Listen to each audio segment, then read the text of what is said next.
Zoom meeting Si Ochoa, wala rin doon. Willing ako sa Zoom meeting. Bakit? Nanonood naman kayo lahat mga alputera kayo. Excuse. Willing ako mag-testify sa Senate hearing via Zoom. Ayan. Not sa Philippine Embassy. Tama. Ano kayo? Mang katulad yung lumot? Lumot ang tiyan? Oh my God! Don't underestimate my capacity to think at my palangga. I'm telling you, hindi kayo obra. Kayo mga senador, pupulutin kayo sa kangkungan. Pura kayo pera ng bayan. Lamang na kayo ng pera ng bayan. Wala kayong mga bayag para ipagtanggol ang flag ng Pilipinas kasi Mismo. kayo ay taksil. Tama. Yan talaga to ni Maharlika, no? Kaya ang sarap din na reaction na nito eh. Ang tapang na, talino pa.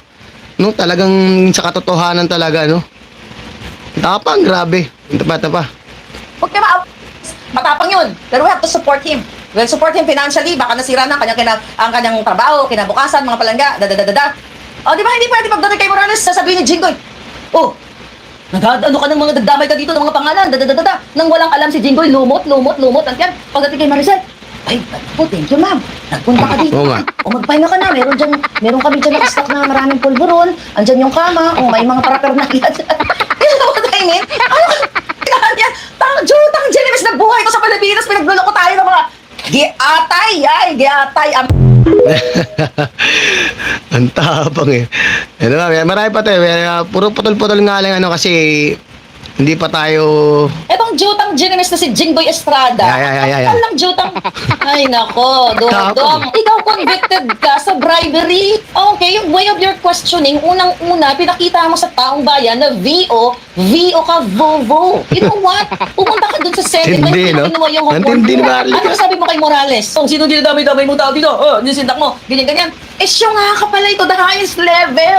Saan ka nakakakita ng senador na magsasabi doon, mag-intimidate ka sa tao? Wala kang alam. Kung wala kang alam sa Senate hearing, dapat mag-review ka. Hindi niya idinawit si Marcos Jr. tsaka si Maricel na best actress doon. Jinggoy, makinig ka, Jinggoy. Nagdadamay ka ng mga tao dito. Obviously, may pinagtatakpan ka. Wala siyang dinamay. Kung ginamit mo lang yung utak mo, dapat nalaman mo na siya ay napasalang lang doon dahil in-expose ko ang pre-op at operation to operate. May cover yon. It just so happened na na-identify na later on, di ba, na siya yung pumirma doon. So, hindi siya nagdamay na all of a sudden, dinamay niya si Marcos na bangag. Imagine mo, Jinggoy, 2012 yung pinag-uusapan natin papel. Ikaw hindi talaga nito niya, no? Ang pungang dugot. Antindi talaga ito ni Maharlika. Tindi mo. Kasi yung mga ganito, isang totoo lang, nakakatakot din ganyan, no? Yung sobrang tapang na ganyan. Tapos, siyempre, mga sinabing kalaban, eh. Pero, hindi, siyempre, may utak to si Maharlika, eh. Hindi basta-basta papayag to ng ano. Hindi lang makakalan to, ilalantad para humara sa Senado. Yan sa ano lang, siyempre, di ba? Ito pa. Marami to, marami. Oh, here. Ay, putragis, mayroon pala, oh. Ito ba, Jinggoy? Kasama mo rin si Kumar? Ayan na. Oh, sino yung mga yan? Kaya naman pala mga putragis. Ayaw magsalita. Oh, ano yan? Campaign donor? Campaign donor ni Marcos Jr. yan eh. Now, you know? Kung bakit walang kwenta? Ang ating gobyerno, sila. I don't know kung anong ibig sabihin ng picture na yan. Dapat pero mayaman na Pilipinas sana kung walang mga ganito eh. Ganun ang mga yawa doon. Totoo lang eh. Kita niya? Sino paniniwala nyo? Si Maharlika na walang ninanakaw? Ito mga gunggong na ito. Mismo. Ni Batiron. Mismo. Alright. Ito. Tayo lang. Galing. Malito kayo. Ito si Kumar. Si Kumar. Okay? Ngayon mga palangga, nasa right side. I met Kumar. Pero I don't know him. Di ba I told you? Sa Okada, may nag-imbita sa akin noong nasa Pilipinas ako. But I don't know him kung sino siya. Malay ko. Naimbitahan lang ako. Wala akong negosyo sa kanila. Pero ito mga senador na to, tanong natin, kung gagawin lang ng tama ang mga ahensya ng gobyerno, lifestyle check, lahat ng mga transaksyon nila, baka nakita natin, Kumar, Lisa. Yung mga transaksyon nila sa mga illegalities, baka makita natin. I'm just saying, if this government will do their job para sa Pilipino, ando doon na si Morales. Ikaw, Jinggoy, sabi mo, ba't ka nagdamay-damay dito? Ganon-ganon ka. Damay-damay dito. Ay, sabi ko, my God, lumot pa alaman ng utak nito. Hindi yan na dinamay. Nagagalit na si Morales na nananahimik na siya. Inilabas ko yung pre-op at saka authority to op. Just so happened na siya ang team leader. So you're not using your brain because you don't have that, Jinggoy. Convicted ka sa bribery. Stop the FUCK. na character assassination, then wala kang kredibilidad. Buong pamilya mo walang kredibilidad, actually. Alright, galing talaga to ni Maharlika. Ang cute mo na, ang tapang mo pa. Meron pa tayo rito. Ang sarap panoorin to ni Maharlika. Ang tapang kasi. No, kaya sa lahat ng, ito yung pinakamatapang na vlogger, babae pa, si Maharlika, di ba? No, ito, nakakatakot maging asawa tong ganto. No, nakakatakot maging asawa yung mga ganto katapang. Naku, bariling ka ng biglaan to pag may loko-loko kang asawa. Kawawa nga si Maricel eh. Sa totoo lang, maawa ako sa kanya. Nakalagay siya sa listahan eh. Nung una ko ito nilabas, ayoko siyang Oo nga. pangalan. Tinakpan ko pa nga yan eh. Dami si Kasi Maricel. naaawa ako dun sa tao na maaaring nagbago na siya. Wala siyang kinalaman. Ako na nanawagan ako, huwag niyo i-bash si Maricel Soriano. And then for sure, ang daming pinagdaanan ng taong yan eh. Biktima siya eh. Dahil si Maricel Soriano ay ex niya, yung kapatid ni Lisa na ayon sa aking informanti, sumira ng buhay ni Maricel. Sino? Si Martin Araneta. Tanong natin, sino ang nagturo na magpulburon kay Maricel? Si Martin Araneta ba? Si Marcos Jr.? Kung si Maricel Soriano ay really brave enough, I hope sa May 7, kapag talagang natuloy, magsalita siya. But I am concerned about her kasi nakikita, nakabawi na siya eh. Nakaka-recover na siya. Miss Maricel Soriano, humingin ako ng pasensya. It just so happened na nandito yung pangalan mo. Wala tayong magawa eh. Kumbaga pasto ng buhay mo eh. I just so happened, naging relevant siya dahil ang nasasangkot dito, yung presidenting bangag. Kaya ako talaga nag-usap, huwag natin siya i-bash. You say sorry sa kanya kasi lahat ng tao, we deserve second chance, third chance. Depende kung anong ginawa mo. Antindi. Meron pa tayo dito. Ito, si, ano. Ito, pakinggan natin itong kay Trillanes. Ito, yun to, si Trillanes. Sen, any words po Matindi for rin the to eh. Duterte and the company? Biglang naman umaraw, nag-reaction kung ako. dumating man yung warrant of arrest, ay sana naman magpakalalaki si Duterte na harapin niya yung consequences ng mga ginawa niya, nasaksihan ng buong Pilipinas yung pag-utos niya ng pagpatay ng napakaraming Pilipino. At ito na ngayon, Marami pag naman dumating na itong, marami naman natakot sa kanya. Yung nabawasan kahit paano yung si Duterte pa yung presidente, marami natakot sa kanya. Ultimo yung pakalat-kalat na mga ng mga adik-adik diyan, lalo yung mga big time na source. Oh. Malaking bagay na gawa ni Duterte, ha. Oy, Trillanes. hustisya, no? Via ICC, sana magkabayag naman siya na tindigan niya ito mga pinagagawa niya. Ngayon po namin napapansin, Sen, na mas matikas pa po pala talaga kayo kay Duterte kasi Hindi, wow. po, nung panahon nyo, hindi nyo ginawang magtago, di ba? Hinarap nyo po ang inyong kaso. So ngayon po, sa tingin nyo po, Hoy, kung bata-bata pa si Duterte, Alam nyo, kung bata-bata pa si Duterte, baka si Trillanes wala to, panis to. Naku, kahit hindi ko kilalang personal si Duterte, pero sa interview pa lang, pag si Duterte, tumingin sa mga mata ko. Hindi puro yabang to, talagang salita to, si Duterte. Baka yun. pag-profile namin kay Duterte, talagang wala sa sistema niyan. Duwag yan, ano? Hindi, wow. Kumukuha lang ng tapang yan doon sa mga nakapaligid sa kanya na bodyguard, yung kanyang army, no? Ay, yung Davao Death Squad, doon ang gagaling yung tapang niyan. Kaya ano yan? Parang ikaw, matutuliro yan. Mawiwin. yung uhulihin ka, ang daming nakapaligid sa mga sundalo. Oh. Eh, ba't hindi ikaw mag-isa na yung time na yan? Ano bang kaso yun? Yung medyo matagal na yun, nalimutan ko tuloy. Dapat pala pag magre-reaction, kompleto ng detalye, no? Gano'n pala ng ganito. Okay, syempre, bago pa lang tayo, no? Hindi, ikaw nga, dami nakapaligid sa'yo, eh. So, sabi mong si Duterte, umiram ng tapang sa mga, ay, nako, Trillanes. Hindang yan. Pag lumabas yung warrant. Ayun, thank you, Sen. Thank you po. Good luck po. Salamat po sa inyo. Sabi mo si Duterte, ano? Parang ikaw, may nagawa ka ba sa Pilipinas? Lul. Ano ka? Ito, dito tayo, dito kay sino ba to? Si Morales. Ano? Sana kung ako ay tatanong ng maayos, paano ba nag-umpisa ito? Hindi yung ikaw, wala kang kredibilidad. Ikaw ganito, may kaso ka. Ikaw marami kang kaso. Sapat po ba yun na ako dapat hindi pagkatiwalaan? Paano po siya? Siya po pala ay isang convicted.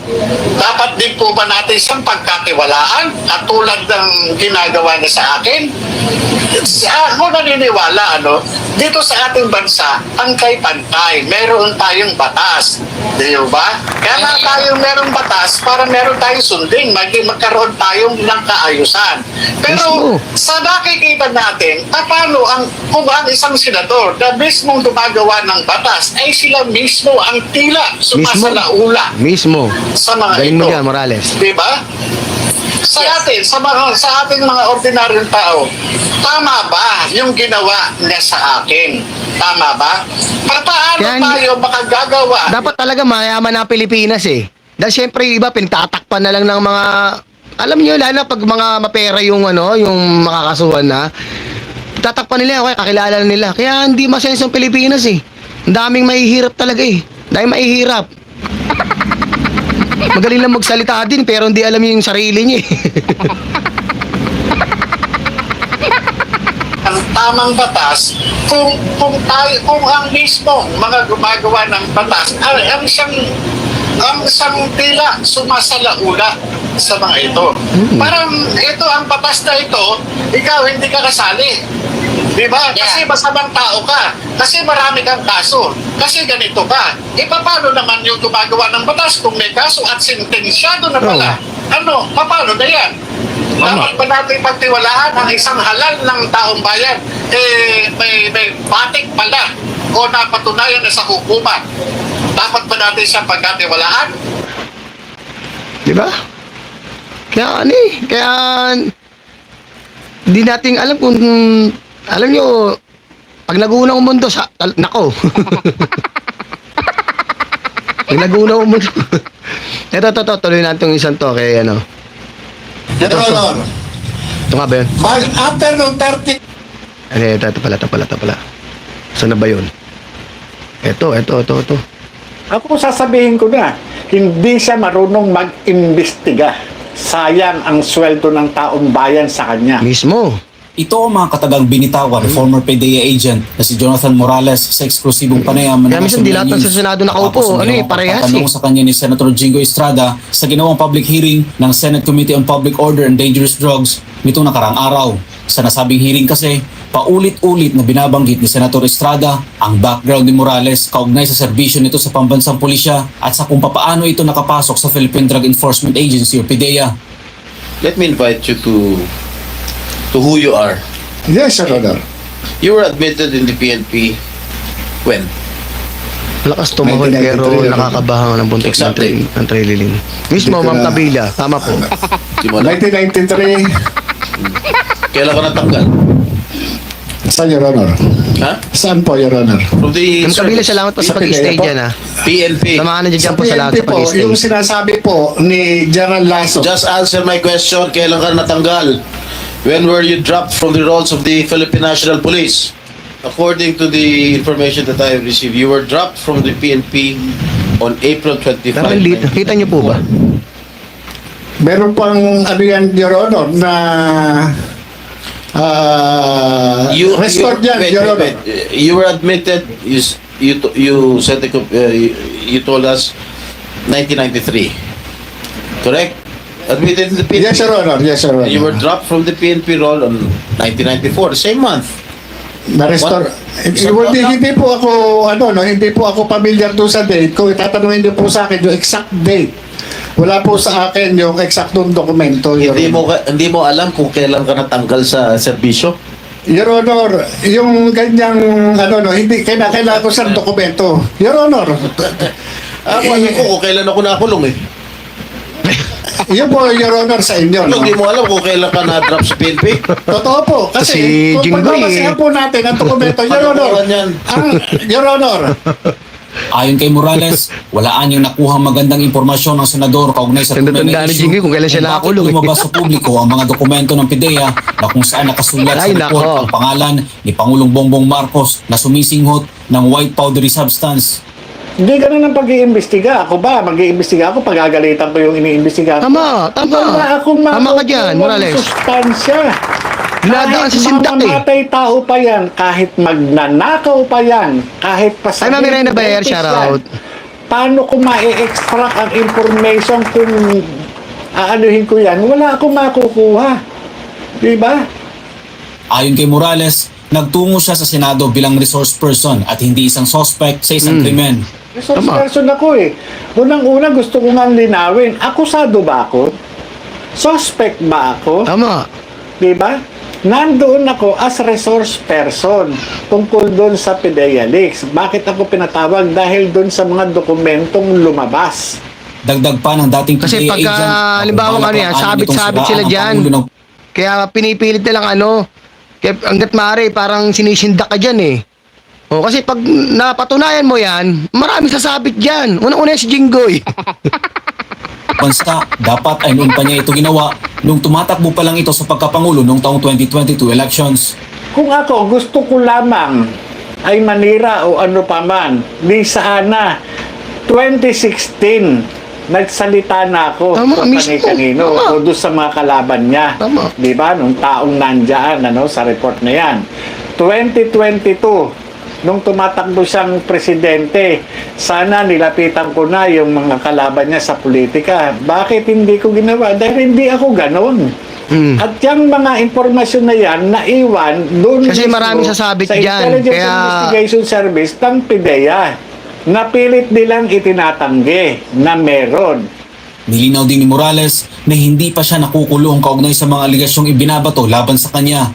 Paliwanag pa nito, bilang isang alagad ng batas, normal lang ang magkaroon ng kaso dahil mayroon talaga silang nasasagasaan dahil sa pagpapatupad ng batas. Wala po akong conviction. Ang totoo niyan, bilang alagad ng batas, normal na po sa amin ang magkaroon ng kaso. Kundi kamatayan, kaso. Yun po yun lang po ang pagpipilian mo talaga dahil magpapatupad ka ng batas. At sa pagpapatupad mo ng batas, talagang normal lang, may magagalit talaga sa iyo. Tungkol naman sa sinabi ni Senator Tama. Jinggoy na hindi siya mapagkakatiwalaan, ay ito ang naging sagot ng dating PIDEA agent. Dapat pagka ikaw ay isang isang politiko, dapat talagang ito yung dapat malinis. Maraming kasi Yung sasabit sinasabi eh. ni Maraming Senator sasabit eh. Jinggoy Estrada na ang isang katulad ko ay walang karapatan. 'Di ba? Dahil hindi dapat pagkatiwalaan. Ang sabi niya, napakaraming kaso nitong tao na to. Sari-sari ang kaso, sari-sari ang naging kaso. Na hindi naman niya sinasabi na ako ay nananalo sa kaso at ako ay naaakwit. Ang tanong nga, sino sa aming dalawa ang talagang dapat na pagkatiwalaan? Yung bang may mga kaso o yung na-convict na ng hukuman? Bumuelta din si Morales patungkol sa sinabi ni Senator Jinggoy na pawang hearsay lang ang mga dinala nitong issue sa Senado. Ayon kay Morales, magkaiba ang utos sa hearsay lang. Anya, kaya hindi natuloy ang operasyon sa paghuli kay Bongbong Marcos noon, yun ay dahil sinunod niya lang ang utos ng nakakataas sa kanya at yun ay Ganun instruction talaga at hindi mangyayari hearsay. nun eh. Ako, nung kausap ko yung aking opisyal at yun ang sinabi, sabi nga niya, naniwala ka naman. Sino ang gusto niyang paniwalaan ko? Yung janitor. Ang kausap ko, number 3 man ng PIDEA.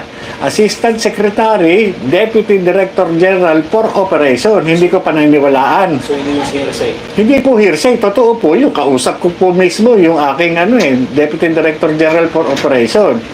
At yung sinasabi na yun ay sinusunod namin. Kasi pinagkatiwalaan po ng presidente yan Inappoint ng presidente. Sabi pa ni Morales, ang dapat anyang ginawa ni Senator Jinggoy ay ipalabas kung gaano kalihitimo ang dokumento, kung tunay ba ito o hindi. Dahil ang naturang dokumento anya ay pilit na itinatanggi ng mismong PIDEA dahil ang kasalukuyang namumuno sa nasabing ahensya ay itinalaga mismo ng Pangulo na siya ring subject sa investigasyon. Ang ebidensya dapat lang i-authenticate ng kung sino yung sumulat o yung pumirma.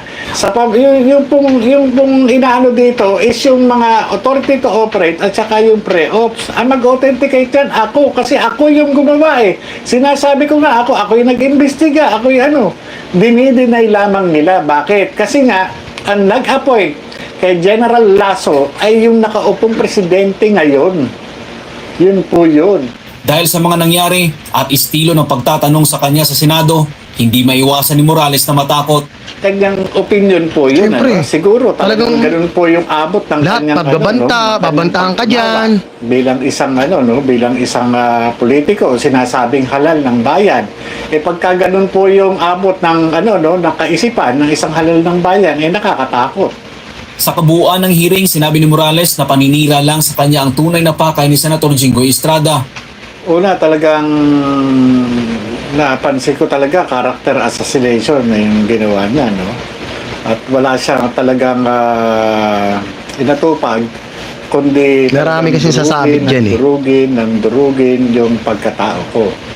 Para sa Diyos sa Pilipinas, kumahal Almar Forzuelo, SMNI News. Yan. Alright.